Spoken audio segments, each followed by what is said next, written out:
Howdy. For my ethnographic interview project, I interviewed two people. My grandpa, who is 67, he had the help of my grandma because he's not as sharp as he used to be, and I wanted the story to be pretty accurate, so I kind of interviewed both of them. And then for my second interview, I interviewed my father, as he's the oldest living relative on that side of the family, and they have two different backgrounds. So to start, for question one for my grandfather, the childhood and growing up, my grandfather grew up in a small town in Snook. It's a very small farming town. His entire life revolved around farm work. From a very young age, he started manual labor. He chopped cotton, pulled corn, fed the hogs, and shucked corn for the pigs. So he really didn't earn any true payment for this. He said his payment was his parents feeding him every day and taking care of him. And despite this demanding work, he still had fun, in his life. He found joy in hunting and fishing with his four other brothers.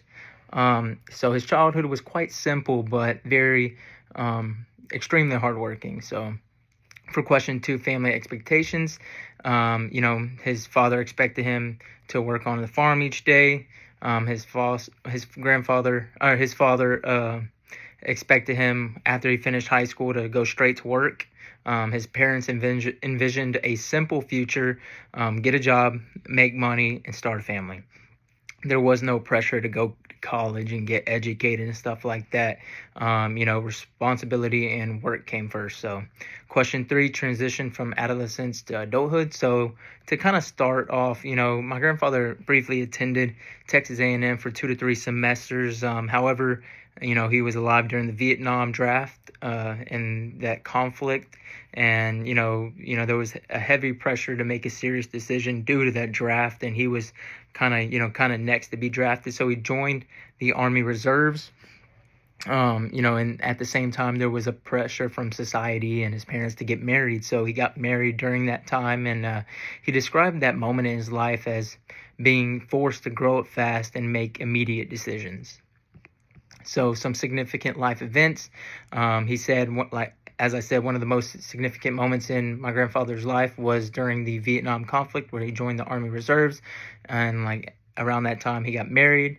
And throughout 1 year of them being married, he got pregnant with my mother. And during his early stage of adulthood, his father passed away, which had a very major emotional impact on him. For question five, related to changes in society, my grandfather believes in, life back then used to be much more narrow-minded, but it was also simpler. He explained that things were far cheaper back then and expectations were far more straightforward. Today, he feels like life for us has become more open and free, but far more expensive. He also pointed out that kids my age are pushed more to go to college and get educated, while the cost for doing that is a lot higher than it was at his time. Some major obstacles he faced was in the 1980s, when his appendix burst and caused a severe infection. He was hospitalized for over 2 weeks, and doctors told him he was lucky to be alive, and he almost died. He was unable to work for around 2 months, which for someone who worked his whole life and nonstop, it was very difficult for him to just sit and do nothing. Some accomplishments that he had, the first thing he said that he was proud of was to live to the age of 76. And he also is very proud of his farm and ranch. But more than anything, he said he was proud of his children and grandchildren, who he has believed to grow into smart and successful people. So for dealing with uncertainty. So my father, he leaned on the church, the Snook Brethren Church, and his faith, and he also leaned on people, his family, his friends, and I think that's kind of what kept him going through uncertain times like that. And then for 9, his legacy. He said his biggest legacy he wants to leave behind is the farm and ranch, and the legacy of knowing that he left us with the knowledge of how to take care of it, as well as, how to reap the benefits of the agriculture and the animals that were on the farm. And for his advice for the younger generation, he said that, get off your butt and work. He said, get off your butt and work, get educated, go to a public college or even a technical school and then go to work and make money. He said, don't ever limit yourself to one thing. He said, know a little bit about everything and always continue to learn. Now, for my father's interview, his childhood looked a little bit different. He's 60 years old. My father, he didn't grow up with much money. He lived in Sheridan, Texas, until he was the age of 6. And then his father, who had worked in the oil industry for Shell, moved to Mobil Oil, a bigger company. So that moved them to Longview, Texas. By the time my father reached early teenage years, his family became middle to high class. They had more money, but even so, his father made him go to work. So at the age of 14 years old, he dropped my father off at McDonald's, and that was his first job while balancing school. Question 2, for his family expectations. My father's parents expected him to go further than they did, be more successful than they were, go to college. They really pushed for him to go to college, make more money, and be out of the house by age of 18.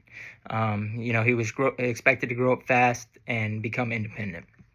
For question 3, transition from adolescence to adulthood. My father really believes his true transition happened at the age of 19 when he enlisted in the Marine Corps. He said that the physical training was hard, but the mental challenges were even greater. The Marine Corps forced him to mature instantly and to take full responsibility for himself and others. For his significant life events, one of the most significant moments in my father's life while in the Marine Corps was serving in the Gulf War and Desert Storm.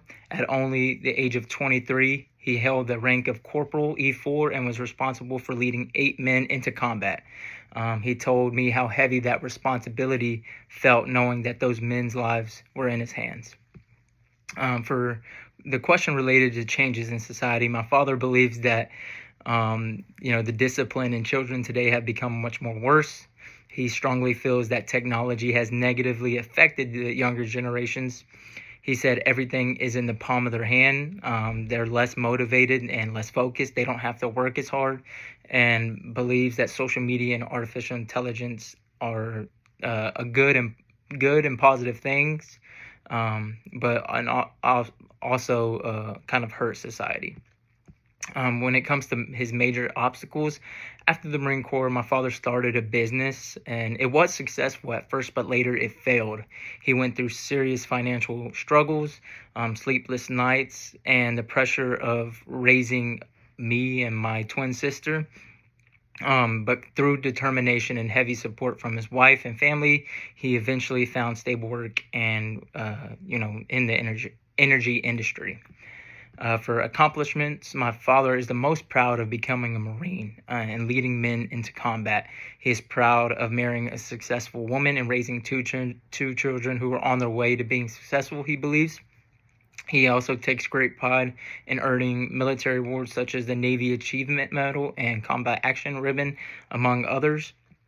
When question 8, dealing with uncertainty, my father lives by the attitude, forget it, let's just do it. He believes in kind of pulling yourself up by your own bootstraps mindset, that mentality. And he said that, one thing that got him through a lot of things was this one Marine Corps phrase that is stuck in his mind: embrace the suck, which kind of just means to push through hardships without quitting and never give up.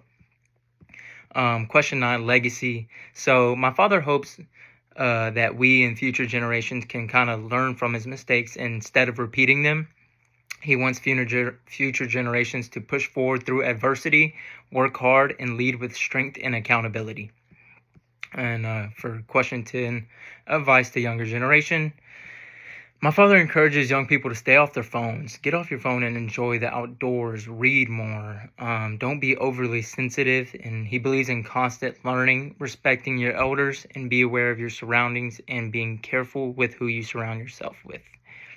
And that's it for my ethnographic project. Hope you enjoyed. I know I learned a lot from the differences between my grandfather and my dad. So thank you.